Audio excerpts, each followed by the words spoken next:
Hello folks, welcome to my YouTube channel Watercolor Impressions. We have been doing a series of winter moody paintings.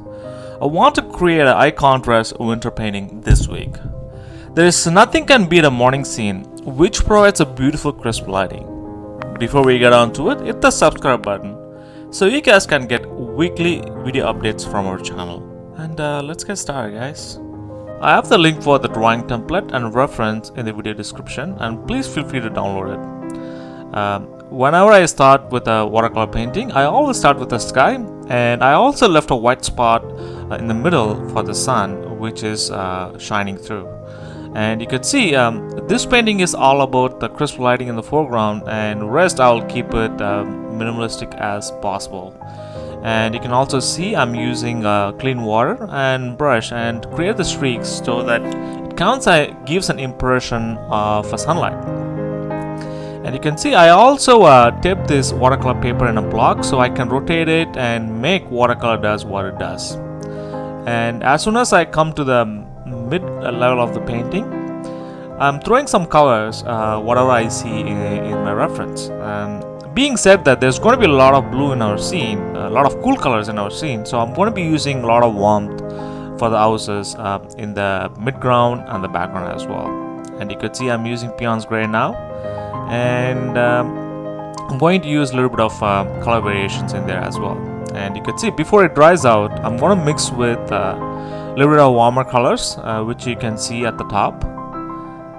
And I'm using the same technique there. So I'm going to be using cadmium orange, burnt sienna, and Payne's gray. And as soon as it comes down, I'm going to introduce a thicker consistency of Payne's gray, which gives a really good gradient for the houses from the top to the bottom, and it also gives the illusion of lighting as well. So I'm going to start the road now. So I used raw amber with a lot of water, and I started with the midground.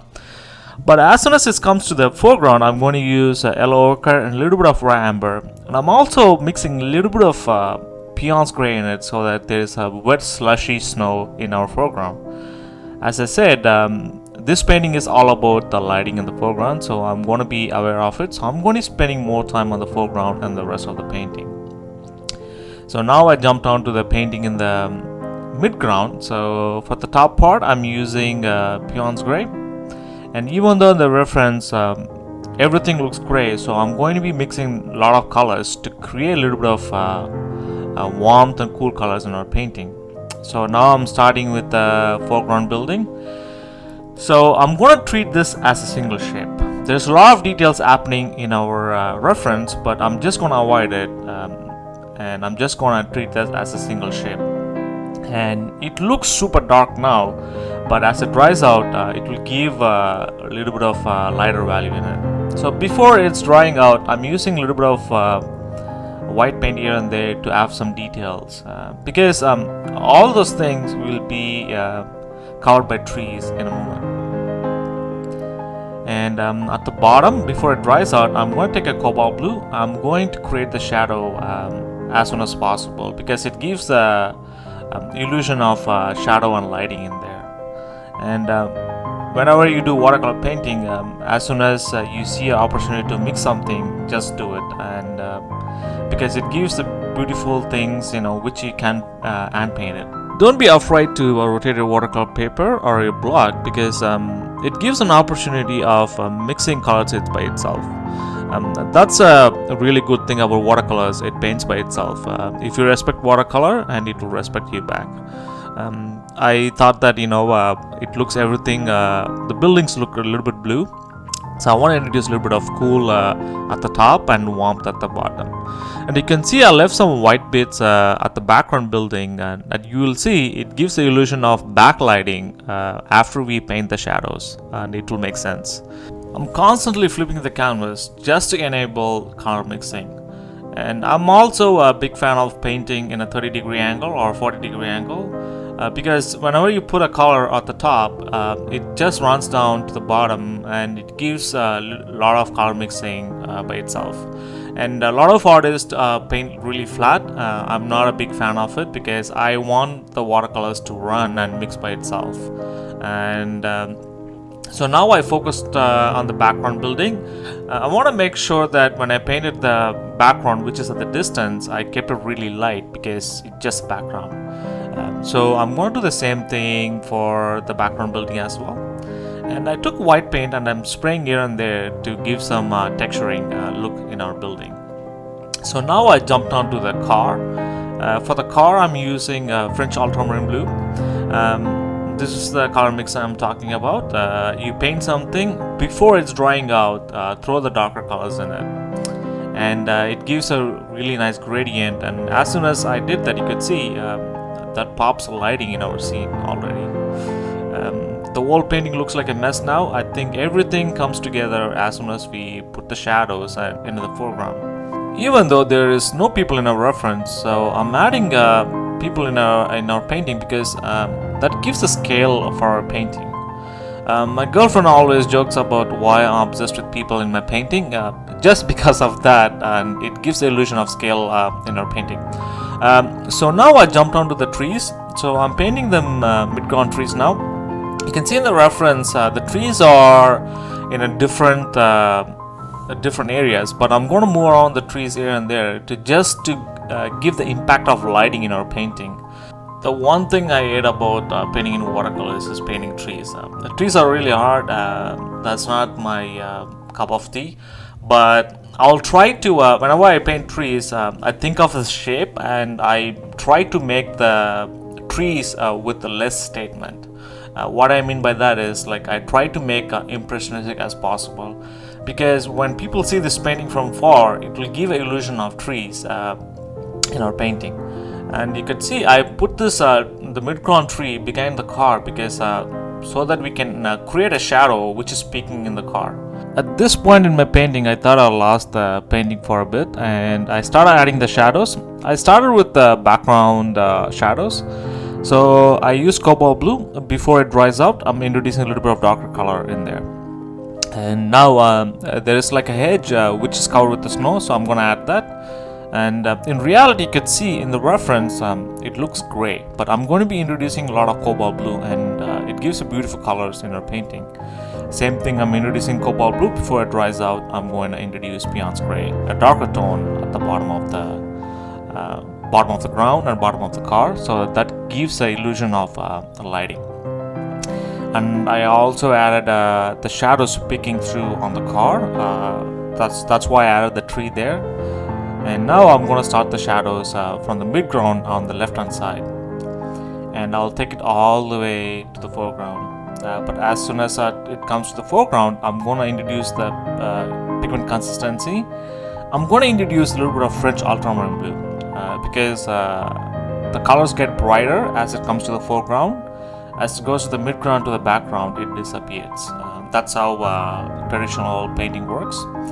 And you see, I am adding the shadow for the car, which is peeking through in the foreground. So now, before it dries out, I'm introducing Umber and a little bit of Beyond's Gray in it, and adding the ground shadow as well. As you can see, as soon as we add the shadows, the whole painting started coming alive. I've done a lot of summer paintings before, but this is a new subject for me.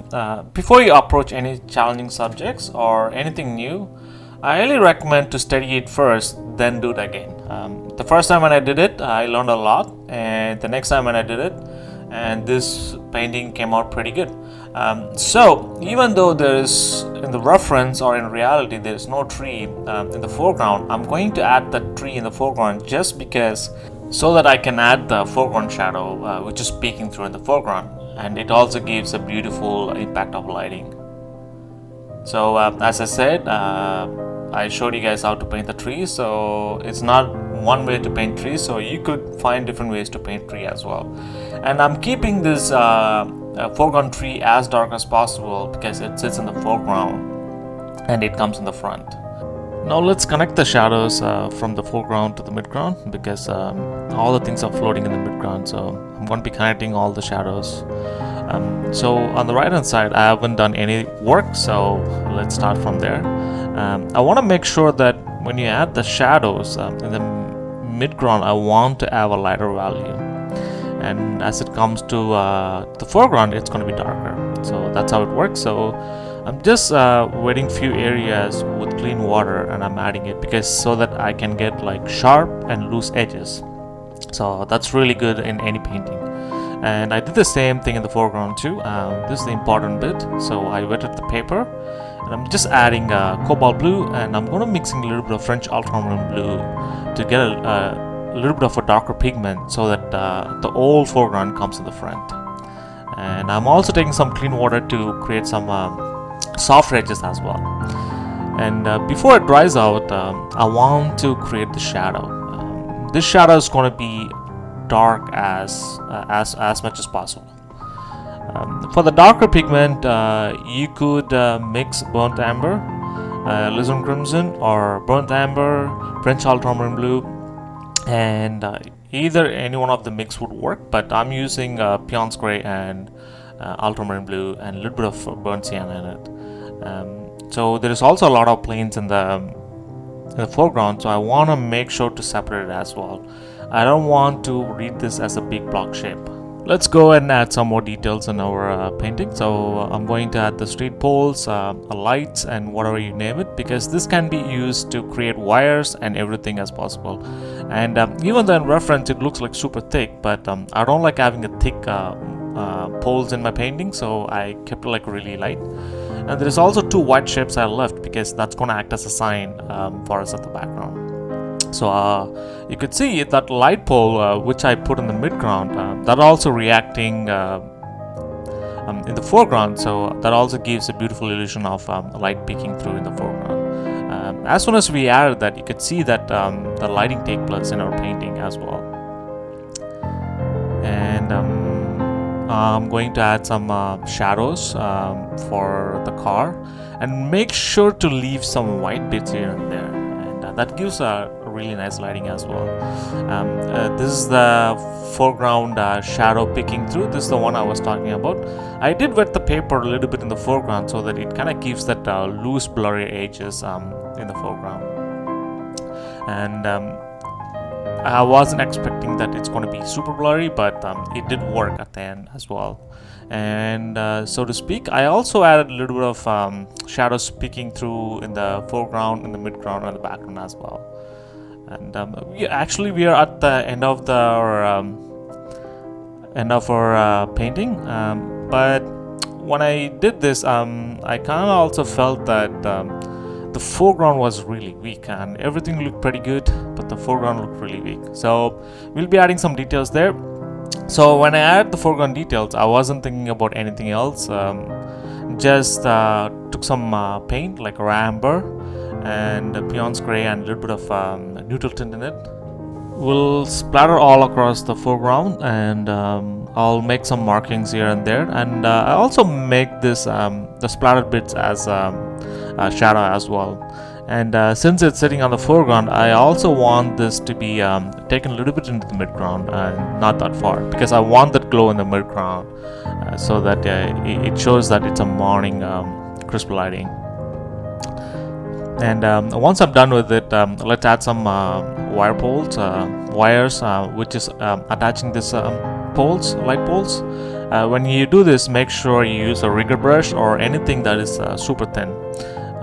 Now it's a matter of adding bringing some highlights back in our painting. For this, you could either use Chinese white or gouache. Sometimes it's really hard to bring Chinese white with it, but I personally use gouache, but it's up to the artist's preference. And make sure when you add these highlights, make sure that you're thinking about lighting as well. You can add highlights wherever you want, but if you don't match to the lighting, it looks really awful. I've been there, done that. And I'm also breaking that shape in the foreground as well, because I'm gonna putting more details on the foreground. I'm also trying to get the sparkly bits in the snow, and I'm also bringing some highlights at the background as well. But when you do is enough. I don't try to overboard with it. Sometimes I get carried away when you start painting like this. So I also thought that the midground shadows on the ground looks so weak, so I'm just gonna glaze over it. Once I'm happy with it, let's add some the signs which is sitting in the foreground, the background. As you can see, there is a stop sign which is at the background, but I make sure that I kept it light because since it's the background. And there's a snow sign which is in the front, and there's also like a sign which is like in a green color, so I'm using Cadmium Yellow and Meridian and a little bit of white paint in it. And that's it, folks. We are almost at the end of our painting. Take my reference and follow this tutorial, and let's see what kind of impression and painting you can come up with, and you can also share with me. And good luck, guys. Thanks again for watching this winter morning painting tutorial with me. Let me know what you learned from this video and what's your favorite color in this painting. If you have any other questions or subjects you want me to cover in watercolors, write me at watercolorimpressions@gmail.com or comment below. Before you go, hit the subscribe button so you guys can get weekly video updates from our channel. And please do share with your friends and family. And good luck painting, folks.